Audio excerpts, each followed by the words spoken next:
What is up, everybody? Shauna D Man here. Welcome back to the channel. Hope you guys are doing great. Hope you guys had a great weekend. You had a great, first Monday, first Tuesday kind of the week kind of thing. We are back with our review of episode 4 of season 2 of The Last of Us. And to be quite honest, it didn't really. It was fine. Like it wasn't. I thought it was okay.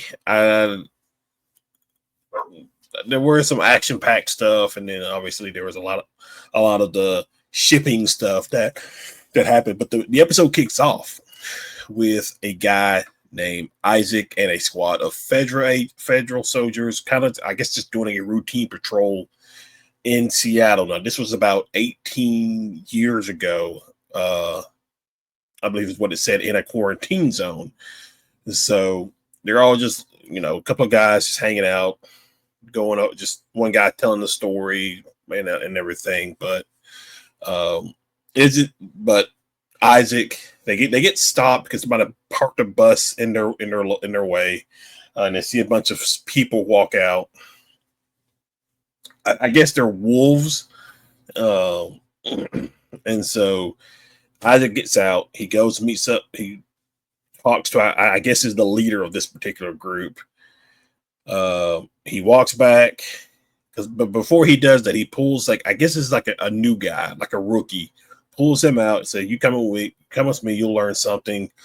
Then he goes back, throw a couple of grenades in the back of the truck, killing all those people, and he joins, I guess, the wolves. It seems like this was like a guy who was maybe disenfranchised with Fedra and decided he didn't want to be a part of that anymore. So he decided to make new arrangements, as it was put. We again see him a little bit later on interrogating, which they call them scars, like the group that we saw last week. At the beginning, and then towards the end when Ellie and Dina find them, I believe, I guess those are members of the Scar group. But I did not need to see this man's wang on full display as they did it. I was like, good Lord, come on. But he's talking to the guy. He's kind of like telling him the story about these specific brand of pots and saucepans that he's wanted, and he's in an apocalypse. He somehow gets them, but like these Scars characters, which we saw in last week's episode, I guess is what they're called. They're very interesting. Like I'm very interested in this group. They sound like a very religious zealot type of group. Like Isaac burns this man's hand. And as I goes to grab a pan again to burn him, the guy is holding his hand out already, and he's talking about like how one of your wolves usually leaves the pack, sees the light, and joins us, but none of us ever leave to join the wolf. And so these guys are hardcore zealots. So I'm sure we'll get more information about them as the series goes on, but we don't see them again, but we see their work later on in the episode, where we have a couple of minutes of Ellie and Dina making their way through Seattle, finding a place to set up shop for the night. Dina takes a bunch of pregnancy tests, find out that she's pregnant. Ellie plays a guitar, just singing. I forgot what the song is called, but singing for Dina.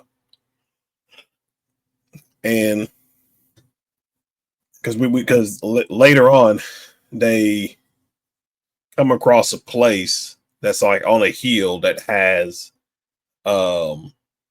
which I'm curious. I need to go back and look, because I wonder if this was the same location last week where one of the wolf people called into the watchtower And I wonder if that's the same location, because we see as like when Ellie and Dina make their way in, they find one guy filled with arrows, and I'm thinking that's the same guy.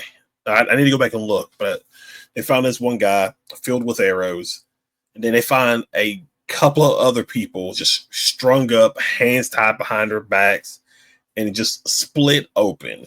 And good Lord, are these people brutal? I mean, both sides are probably brutal to each other, because back to Isaac and one of the Scar people talking about like how, you know, the wolves shoot at us, so we have to defend ourselves. And Isaac's, I'm like, because you trained your people to shoot at us, and it's going back and forth, and it's like you broke the truce, we broke, like it's just back and forth with these two. So I guess there is an ongoing war between these two factions in Seattle that has been going on for quite some time. And so, well, maybe that was, well, maybe for some time. But anyway, the reinforcements get called for these wolves. They come in, you know, basically shoot any, like it's pretty dark, because one of the guys is like, I don't care, like basically kill them. I don't care if it's a man, if it's a woman, if it's a child, it's a baby, you kill them. It's pretty dark. So Ellie and Dina are having to like maneuver themselves around to not get caught. And Ellie makes her way up some stairs to try to escape, and she's able to take one of the guards by surprise, somehow knocking the gun out of his hand. And just like it's still a thing, like Ellie's size taking on a bigger guy like that. I mean, she does like get her arms around his neck and everything to either suffocate him or restrict him as much as possible, because you can see he can't really hit her, because I think he tries to like elbow her, I think, but he can't really reach her. And then another guy shows up. Dina comes up behind him, shoots him, which you probably could have just killed them without firing a shot, honestly, because Ellie still stabs her guy in the neck. If Dina just would have went up, I don't know if the guy would have shot or not, but if Dina would have just went up and just like stabbed him in the neck or just quietly killed him, it would have been a lot easier of an escape for them to try to do, because Dina had to shoot the glass to this window so they both could escape and get out. But the firing, the shots that Dina did alerted everybody else. Everybody else came up there, started chasing after him down into a terminal tunnel, and it looks like Ellie and Dina are boxed in. These guys are coming in with flares, throwing them all over the place to light up the place, and we get a shot of one of the, what's it called, mycelium, like kind of like burning right there with the flare. And I was just kind of like, oh no, that's not good. That's probably not good.